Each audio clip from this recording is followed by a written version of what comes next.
Watching them now, you would think Michael and Kathy Johnson have been farmers and brewmasters for years. But in reality, their farm and brewery, GoatHouse Brewing Company, got started just 5 short years ago.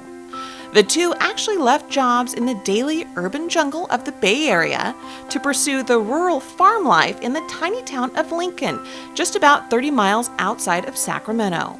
And together, the two have embarked on a whole new adventure together, or in this case, an ag venture.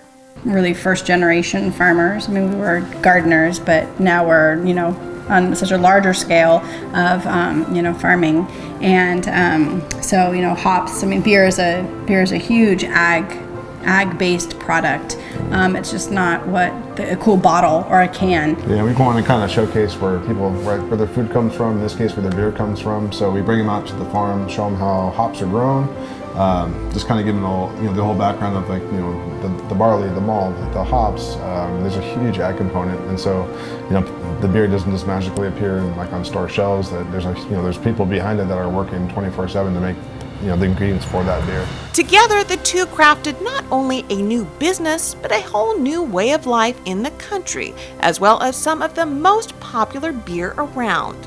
And don't just take our word for it, several publications, including Forbes magazine, named their craft brewery as one of the fastest growing, not only in California, but in all of the United States.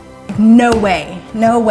And he was just like, let's roll with it. I was like, no way, just no way. I remember the morning we got the email from the Brewers Association saying that, hey, congratulations, you're being nominated, or you're being recognized as one of the fastest growing breweries in America, or in the U.S., in the nation. In the nation. And so I was reading it to Catherine, and she's like, wait a minute, hold on, go back. And so I read it to her verbatim. It's like, no way. I just stopped, and we looked at each other, and we just started laughing. One reason for their success is that the two have embraced the farm-to-glass experience wholeheartedly. In fact, much of their inspiration for new beers comes from around the brewery. They grow many of the ingredients for their beer on site, including a variety of fruits, as well as bees for pollination and honey, and of course, the main ingredient for any beer, hops.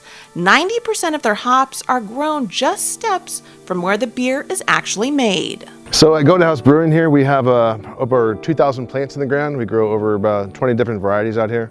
And that's great. We can come out and make fresh hop beers during harvest season, and then we vacuum seal them, keep them in the cold box, and make great beers all year round. And with a name like GoatHouse Brewing, goats have to play a role here, and they do.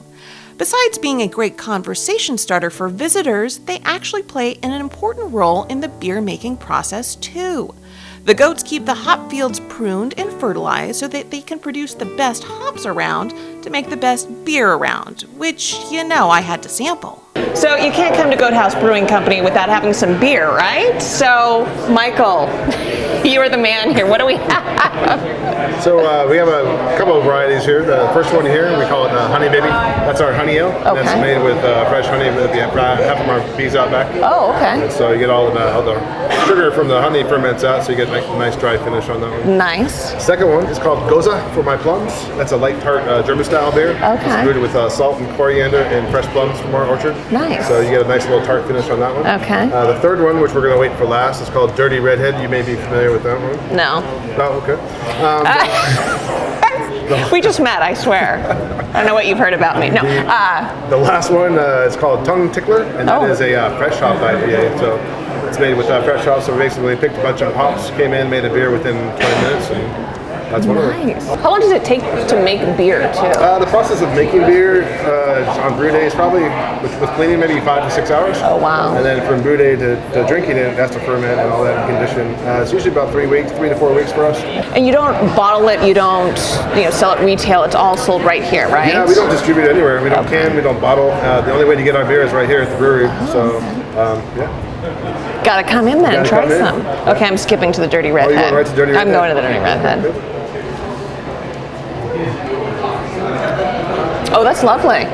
That's lovely. I think people should always have at least 1 or 2 Dirty Redheads in their lifetime. Kathy loves that too, I'm sure. I'm sure she loves that. Besides having a good time drinking great beer, the couple hopes to showcase the distinct seasonal flavors of their farmhouse beer, all in an atmosphere that the whole family can enjoy.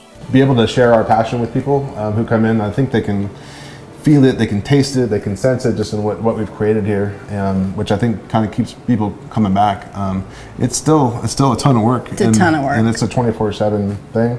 Anybody who owns their own business in California especially, knows how that works. But it's, at the end of the day, we don't take ourselves too seriously, but we take what we do very seriously, and so it's good. It's nice to. We get to be together. Oh yeah.